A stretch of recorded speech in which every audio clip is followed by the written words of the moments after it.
திராவிட முன்னேற்ற கழகம் 5 ஆண்டு காலம் நிறைவு செய்கின்ற பொழுது 5,38,000 கோடி கடன் வாங்கப்பட்டிருக்கின்றது. கடந்த ஆண்டு பத்திரிகையில பார்த்திருப்பீங்க, இந்தியாவிலேயே கடன் வாங்குவதில் முதல் மாநிலம் தமிழ்நாடு.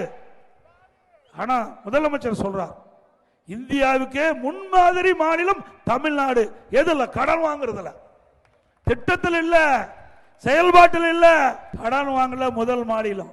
சரி, அப்படித்தான் கடன் வாங்கினீங்க. என்ன ஒரு பெரிய திட்டத்தை கொண்டு வந்தீங்க? நாமக்கல்ல கொண்டு வந்திருக்காங்களா?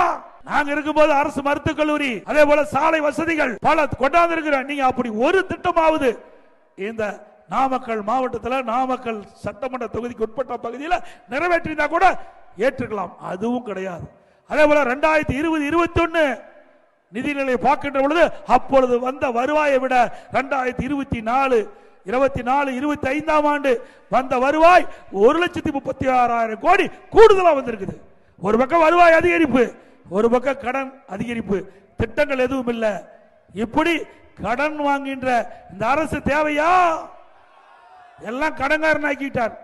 திரு ஸ்டாலின் முதலமைச்சர் ஆகி பெரிய சாதனை நம்ம எல்லாம் கடன்காரனாக்குனது தான்.